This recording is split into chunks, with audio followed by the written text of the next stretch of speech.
Let's be consistent.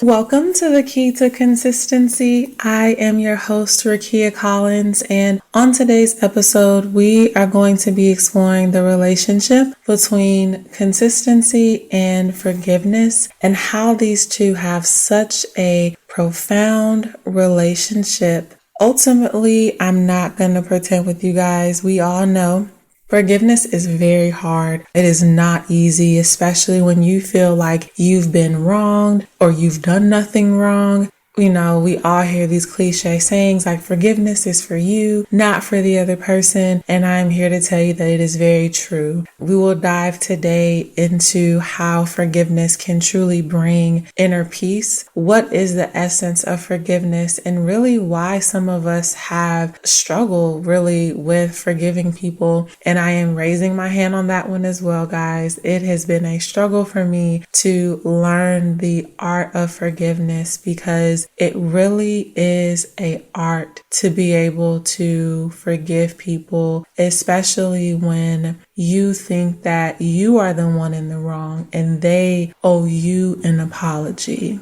So hopefully as we dive into today's topic, you guys will learn something about the art of forgiveness, about how you can become a lot more consistent with your forgiveness in your day-to-day life. So the first thing I want to dive into is that forgiveness within and of itself is something that we need to look at by itself, meaning what is forgiveness? Forgiveness is truly an act that allows us as humans to let go of resentment, to heal those emotional wounds, and to restore inner peace. Those items that we just listed are really the key as to why we want to forgive, why we want to make forgiveness a culture. When we think about restoring inner peace, I'm going to give you guys a very simple example, but something that I know most of us can relate to. So currently, my mother is staying with me for the summer and she's here. So she's helping out around the house. And so I noticed that, she changed the trash bag out, but she left an empty trash container underneath the sink. So the next week when I go to take the trash out and put another trash bag into the trash container, there are no more trash bags, right? But because the box was down there, I was just under the impression that, okay, there has to be something here because we wouldn't leave an empty box just underneath the sink. Right? And so instantaneously, I was heated. And why was I heated? Because now I have to use Walmart bags because this was during a weekday and I have to, of course, work. So now I have to either go the entire day with having, breakfast, lunch, snacks, etc. and having to leverage small Walmart bags to put my trash in, or I'd have to leave home on my lunch break to go get them, or I'd have to go after work to go get them. And, just all these different things were coming into my mind and immediately caused me to be angry, right? And this is a very, very simple example, but hopefully something that you guys can relate to when you're in your home and something is out of place or someone moved something or didn't put something back and we find ourselves being triggered or being angry by an act that a person performed or did not perform. Right. And so I do want to go back to something that I said, and I'm not sure if you guys caught it, but it was really a revelation for me just as I was expressing this to you guys, is that what fueled my anger was my expectation that me and my mom are adults and we wouldn't leave an empty container underneath the kitchen sink if nothing was in there. Right. One, my anger is a source of my expectation, right? I am expecting that if the box is there, trash bags are in the box, right? You can say that's the logical expectation because the box is there, or I could certainly argue in favor of my mom to say, well, if, she's just sticking her arm underneath there and she's just pulling something out, she may not have, actually looked at the trash bag container to see that nothing else was in there. She might have just pulled it out out and just close the cabinet and put that trash bag in the trash container, right? There's so many different ways that you can look at that. But in thinking about it, my anger towards her came from my expectation was that you, irrespective of how you got the trash bag, you would look at what you were doing enough to be able to say, this is empty. I should either one, tell Rakia, hey, we need more trash bags, or I would at least at minimum remove the empty box, right? And so hopefully that simple scenario allows you guys to see that anger can really come from expectations that we have when we think that someone should do something a particular way, or if someone does not do something the way we expect them to, now we're angry. And going back to forgiveness, we no longer have that inner peace. And that's where forgiveness comes in. Forgiveness, as stated before, one of the purposes of forgiveness is to restore that inner peace, right? It is important to make sure that when we think about forgiveness, the first thing that we think about, especially if we go back to that simple example I just gave, is that we're not condoning or excusing someone else's behavior. Me deciding that I am not going to allow someone else's actions to control my emotions, right? As difficult as that could be, especially if your situation that you're struggling with as it relates to anger is not as simple as that. It may not be as black and white as that. It could be something a lot more personal, a lot more tragic. But the first thing that we have to think about as it comes down to forgiveness is that it is truly a personal decision that we are making to release anger, release resentment, and any negative emotions that is associated with that particular item, whether it is something someone did, something someone said. We are choosing to release ourselves of that particular item.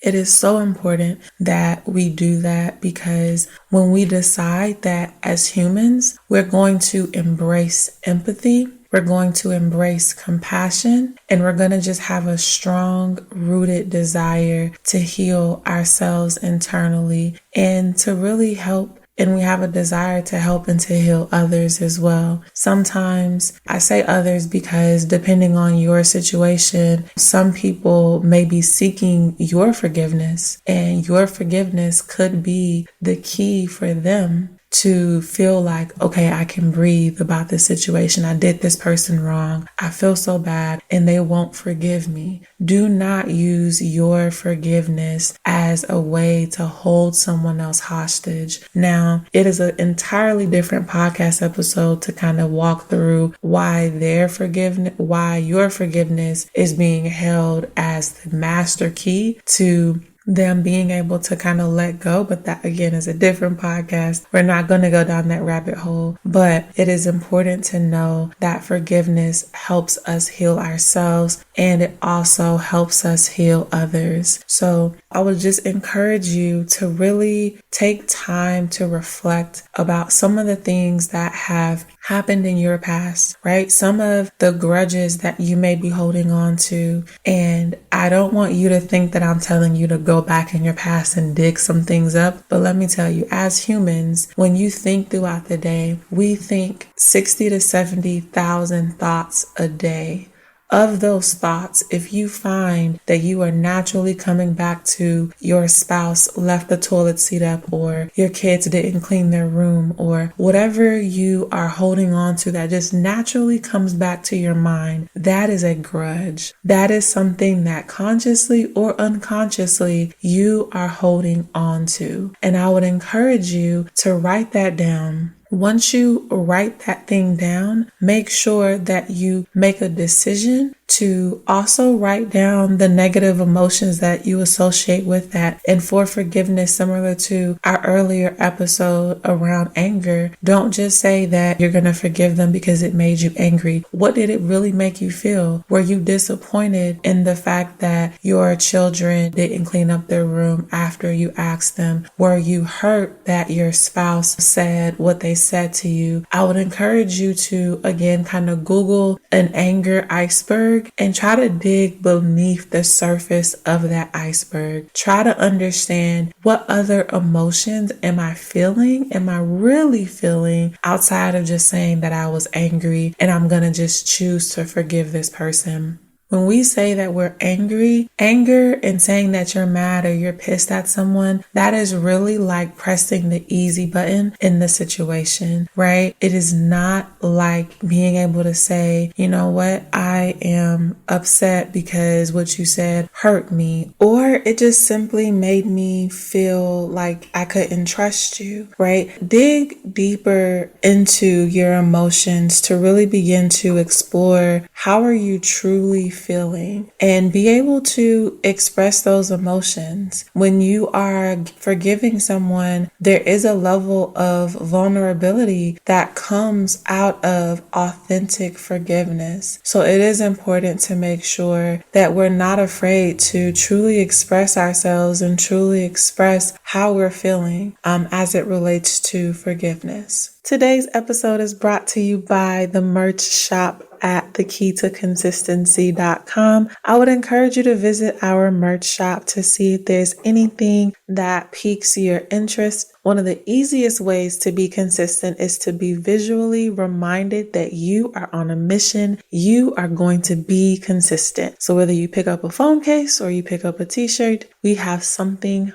for you. Again, that is www.thekeytoconsistency.com. And I hope you enjoy the rest of this episode. Awesome, guys. So the next thing that we're going to dive into as it relates to forgiveness is how we can begin to cultivate forgiveness consistently in our daily routine. This is really where consistency comes into play. Forgiveness is not something that we're going to one and done, because if you've lived on this planet for any length of time, people will always find a way to do something that irritates you, that gets on your nerves, that just gets you off of that inner peace, right?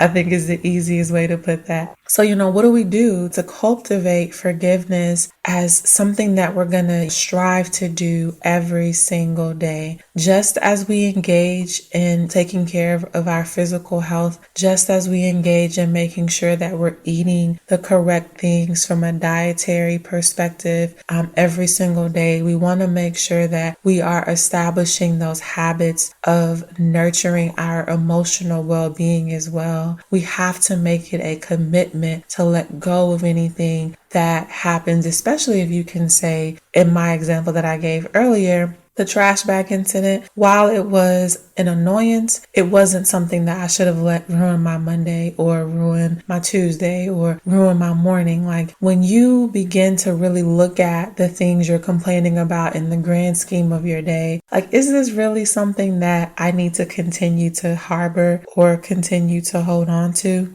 When we think about how we can cultivate forgiveness in our lives, I think, and I'm sure you guys have all heard it before, positive gratitude, positive affirmations, whether you have an affirmation on your bathroom window, whether you have an entire gratitude journal, being able to express the positive aspects in your life really allows you to shift your focus towards that present moment and really helps you stay grounded in what really matters, right? If you are more on the affirmation side of things, you may say, I choose to forgive and let go, or I am creating a future filled with love and understanding, right? Affirmations are great to help you, strengthen your ability to consistently forgive. If you are a person of gratitude, which, while I don't personally have a gratitude journal, for some reason, journaling is a habit that I've been trying to pick up on a more consistent basis, but I always find that I do tend to struggle in that area, being consistent and writing things down. But I do find that when I journal on a consistent basis, which I try to force myself to do, the results are outstanding. From a gratitude perspective, I make it a habit to think and to say things I'm grateful for very often throughout the day. Whether I'm walking and I'm like, man, I'm grateful that I can use my feet today, or, I'm grateful for the food I was able to afford today. Just being grateful for smaller things allows you to have a softer heart by nature. And when something challenging or annoying or frustrating does come your way, you're already in a soft position, versus if you were already angry, already wound up about something, and then this other thing happens, it's likely that you're going to be tipped over the edge compared to if you were already consistently practicing being soft and practicing gratitude on a daily basis already.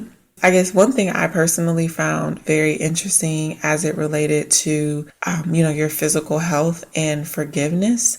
Forgiveness is truly a thing, or an act rather, that if you do it consistently, it will help you lower your stress levels. It'll help you lower your blood pressure, and it'll often make your immune system stronger, right? Because you are practicing forgiveness on a consistent basis. You are allowing yourself to improve your overall well-being, right? And we know that once something messes with your stress, the way your brain, the way your body is wired, once your stress levels get out of control, everything else, unfortunately, associated with your well-being will ultimately take a fall. Because as humans, for the current society that we live in, our bodies weren't meant to live in such a high stress state, but we often live in a high stress state day in and day out. Whether we think about going to work and we're stressed at work, it sometimes could even start before work. If you have a stressful home life, then you get in a car and you're stressed and you have road rage. Then you get in the office and you feel like the people you work with maybe aren't the most competent people. You go to lunch and the person that you bought your lunch from messes with your order. Like, it can just really be thing after thing after thing.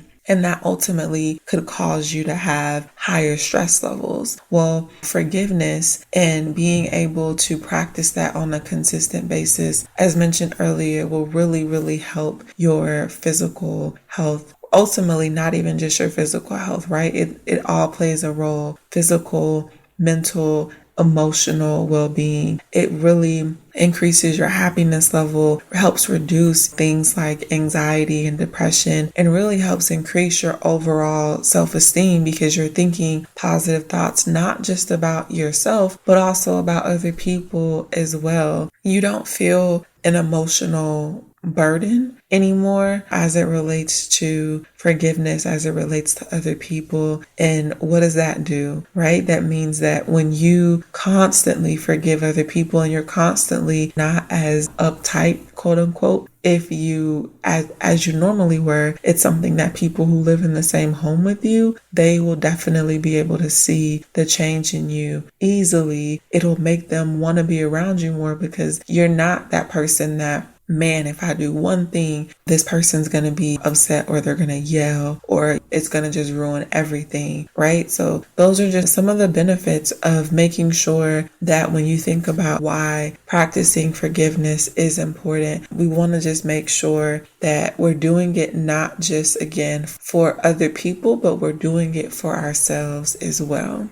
And that really leads us well into our last major topic, which is forgiving yourself. Whew, man, this one is a doozy. It is so hard sometimes to forgive yourself. A lot of times as humans, we can carry guilt and blame for past mistakes, which ultimately just hinders our growth and happiness. But One thing that I've learned, and I can just give you guys a personal example, I've personally just blamed myself because if you listen to like the anger podcast that I did a few weeks ago, I struggled a lot with anger, and anger was really one of those things that I felt now. If I had gotten that under control a lot earlier in my life, there would have been some relationships I might have been able to save. There would have been some harm that I might not have caused, might have been some words I might not have stated, and not being able to really forgive myself for my lack of really overall, I'd say, emotional maturity, really took me a while to just really sit with myself. One, and understand God does not make any mistakes. And so you going through that, and in my mind, was something that took a lot longer for me to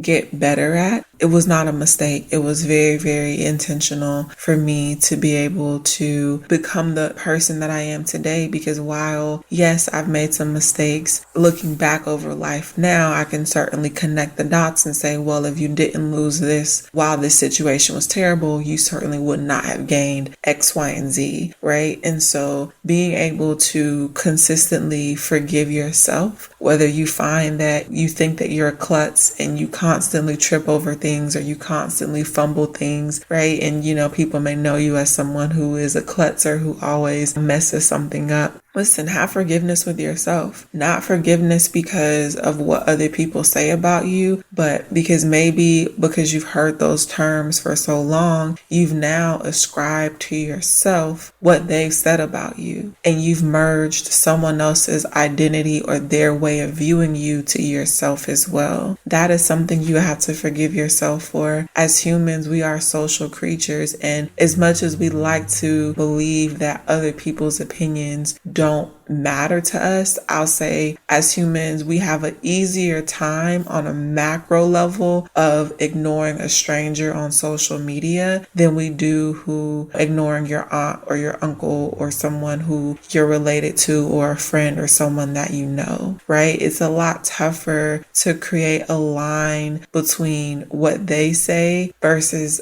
how you really feel about it, especially if you haven't made a practice of creating that line of separation, right? If these people are important to you and they're speaking negativity into your life and you've accepted that and it's become your own identity of yourself, you have to make sure you forgive yourself and begin to have more compassion towards yourself, because all of that really helps you build a stronger self-esteem and really helps you continue down the path of personal growth. There's no way that you can be consistent if you think that you are an inconsistent person.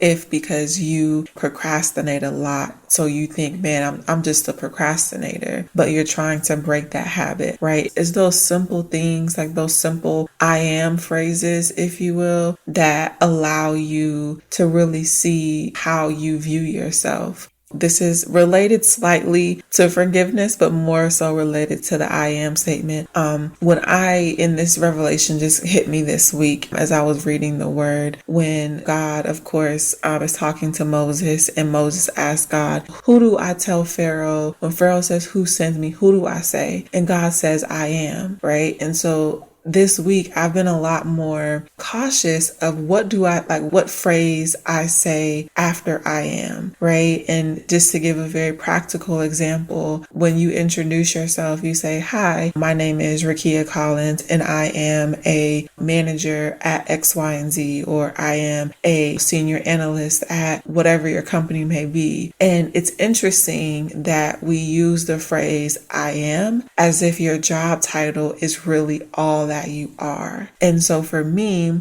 I say that as an example to say, I have had to look at some of the I am phrases that I've been making and really say, is this true? And again, this is truly based on the fact that I am really big on diving into and associating myself in a positive light with God and with his laws and with his decrees. And if he said I am and he left it blank because he is, who am I to say I am and put a job title behind that, right? And even if you say something as simple as, I am angry or I am upset, like that is not what you are. That is a temporary emotion. So I've been more intentional about saying things like, current state, this emotion I'm feeling is X, right? And I know that for some of you guys, it's like, stop it. Like, just say I am. But for me, again, I want to be very cautious of what I say after I am, especially if I'm feeling something that is temporary, right? If I were to make an I am statement, I genuinely want it to be something that is applicable to my life in all aspects, such as, I am a purpose-driven woman, right? That is a fact. That is not something that any other human gave me. That is my self-identification of myself. So as you're thinking about things to forgive yourself for, being cognizant that you may need to forgive yourself of knowledge you didn't have, right? I've read the Bible. I'm sure we've all read or heard Moses and God and that interaction, whether we've gone to church or a Bible study or whatever. But it wasn't until this week that I've literally said to myself, I need to be more cognizant of what I say after I am, right? And working on forgiving myself for just, hey, you didn't know, right? You didn't know, and you weren't in that level in your relationship and in your knowledge of the Creator. And because of that, forgive yourself and let it go. And for me, that process of self-forgiveness have gotten a lot easier because I practiced it in so many other areas of my life. And so I would encourage you, as you guys are thinking about where you may need to forgive yourself, really set aside some time for reflection, whether you have to reflect in your car because you may have a louder family home, like not loud as in the people are loud, but just people. You have 5 or 6 people living in your home, and so you want to really have a space to think. I would encourage you to go for a walk, journal, to listen to your music, like whatever it looks like for you to be in a space where you are truly self-reflecting, really thinking about forgiving yourself and acknowledging the lessons that you've learned from the things you've done in the past. Speak kindly to yourself. Be nice to yourself, right? Like you don't necessarily have to say things like, I am stupid or I am dumb. Like you have to be cognizant of what you are saying to yourself. Acknowledge yourself as someone who is worthy of forgiveness. The same way where we can forgive other people, you yourself are a being that is worthy of protection. You are worthy of having the same level of forgiveness that you want to extend to other people. So I know this podcast episode was probably a bit longer, but I do hope that you were able to listen to some principles and really gather a couple of action items from today's discussion, whether, you need to focus more on cultivating forgiveness as a daily practice, whether it's extending forgiveness to yourself or whatever you would need to do in order to make sure that every single day you are cultivating forgiveness in your everyday life is really the goal of today's podcast, making sure that we are consistent in our forgiveness of others and of ourselves. And of course, last but not least, this episode would not be complete if we did not end it with a verse from the best book in the world. Today's verse comes from Matthew chapter 6, verse 14 through 15. For if you forgive other people when they sin against you, your heavenly Father will also forgive you. But if you do not forgive others of their sins, your Father will not forgive your sins. I think given our topic today, we know that these words were said by Jesus. We know, just given what we've discussed today, how relevant that phrase, that verse is, the ability to be able to forgive others, just as we want God to forgive us. So I will speak to you guys on next week's episode. Thank you so much for listening to today's episode of The Key to Consistency. Wherever you are listening to this podcast, it would mean everything to me if you could rate it, review it, reach out to me on Instagram. Would love your feedback, would love to hear anything you like, anything you don't like. Please feel free to share this episode with someone that you think could benefit from it. And until next time. Bye, guys.